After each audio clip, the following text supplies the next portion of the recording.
The recent riots shook our nation. Fear gripped our communities, yet amidst the chaos a deafening silence emanated from the throne. King Charles, our monarch, remained conspicuously absent.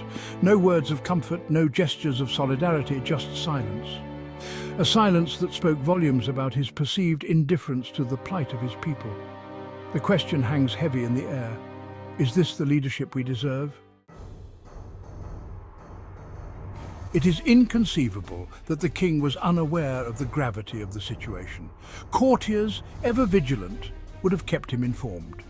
Detailed briefings outlining the escalating violence and the fear gripping the nation would have landed on his desk. Yet, no public pronouncements of concern came from the palace. No messages of reassurance for a nation teetering on the edge. Were the whispers of the people not loud enough to penetrate the palace walls?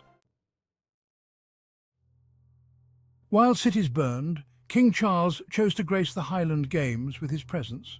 Images of him, smiling and seemingly carefree, flashed across television screens nationwide, a stark contrast to the fear and destruction ravaging the lives of his subjects. This visual dissonance fueled public outrage. The optics were damning. Was the king, insulated by privilege, simply out of touch with the suffering of his people? These were not mere riots. They were fueled by hate. Hate crimes, vicious and targeted, left communities shattered. Families grieved, their pain echoing in the silence from the throne. Businesses built through years of hard work were reduced to ashes. The very fabric of our multicultural society was under attack. And yet, the king, the supposed unifier of our nation, remained silent. To know and not to act, is ignorance bliss for a king? This question has echoed through the halls of power for centuries.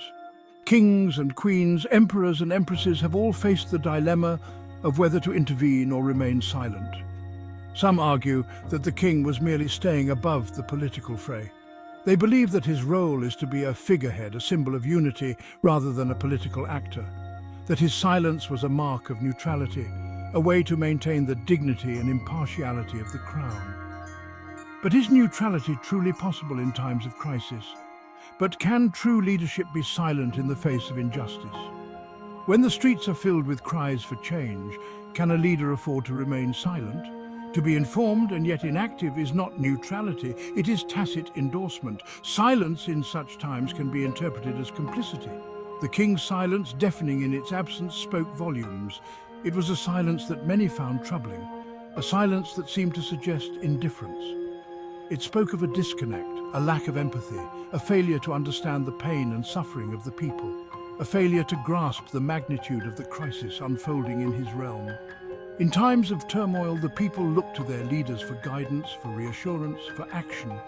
History has shown us that true leaders do not shy away from difficult decisions. They do not hide behind the veil of neutrality. They step forward, they speak out, they take action. The question remains, is ignorance bliss for a king? Or is it a burden, a responsibility that cannot be ignored? The answer may lie not in the silence, but in the actions that follow. For in the end, it is not the silence that defines a leader, but the courage to break it. A king's voice, the unspoken words of unity and peace. What could he have done? The possibilities were endless. A televised address to the nation expressing solidarity with the victims and calling for calm. A visit to the affected communities, offering comfort and reassurance. A clear condemnation of the hate crimes, reaffirming the values of tolerance and unity. These actions, simple yet powerful, could have stemmed the tide of fear and division. The Queen and the riot's priorities laid bare. Meanwhile, the king's focus remained elsewhere. His public appearances centered around Queen Camilla, her every move documented and celebrated. While understandable to a degree, this singular focus during a national crisis seemed tone-deaf. It reinforced the perception of a king more concerned with personal matters than with the well-being of his nation. Leadership's true measure action, not apathy. Throughout history, the most revered leaders have been those who took decisive action in times of crisis. They understood that leadership is not just about holding a title, but about making a tangible difference when it matters most. The king's silence during the riots was a dereliction of duty. In moments of national turmoil, the people looked to their leaders for guidance, reassurance, and a sense of direction. The absence of a strong vocal presence can exacerbate feelings of fear and uncertainty. Leadership demands more than simply occupying a position of power. It requires a proactive approach, a readiness to step forward and address the issues head-on. True leaders are those who do not shy away from challenges, but face them with resolve and determination. It demands empathy, courage, and a willingness to act.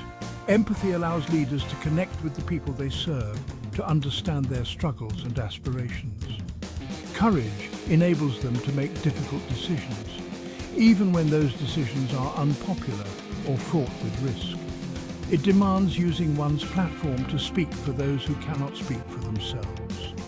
Leaders have a unique ability to amplify the voices of the marginalized and the oppressed, to bring attention to issues that might otherwise be ignored.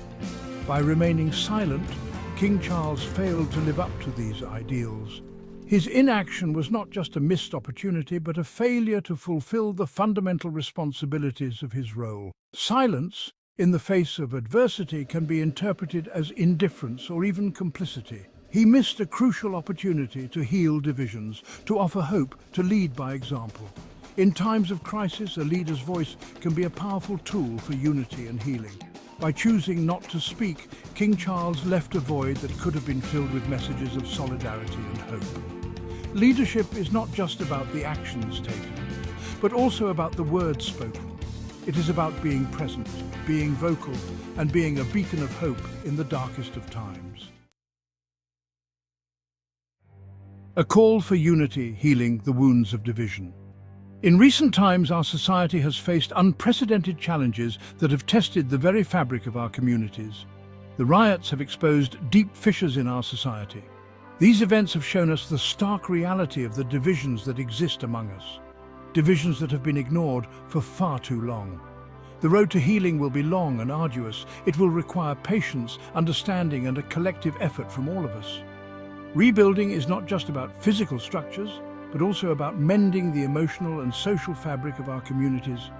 But it is a journey we must undertake together. Unity is not just a word.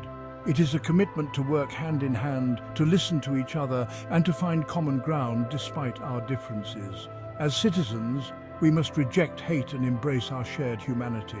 Our differences should be celebrated, not used as a tool for division. We must foster an environment where everyone feels valued and respected. We must build bridges of understanding and tolerance. This means engaging in open and honest conversations, educating ourselves about each other's cultures and experiences, and standing up against prejudice and discrimination whenever we encounter it. And we must demand more from our leaders. Leadership is not just about holding a position of power, it is about serving the people with integrity and empathy. We deserve leaders who stand with us, who listen to our concerns, and who are committed to making positive changes in our society, who speak out against injustice, who are not afraid to challenge the status quo, and who work tirelessly to ensure that every citizen is treated with dignity and respect, who act with courage and compassion. True leadership is about making difficult decisions for the greater good, about showing empathy in times of crisis, and about being a beacon of hope for those who feel lost and marginalized. Let us strive to build a nation where silence never again reigns supreme in the face of suffering. Let us be the voices that speak out for justice, the hands that work for peace, and the hearts that beat with compassion. Together, we can heal the wounds of division and create a future where unity and love prevail.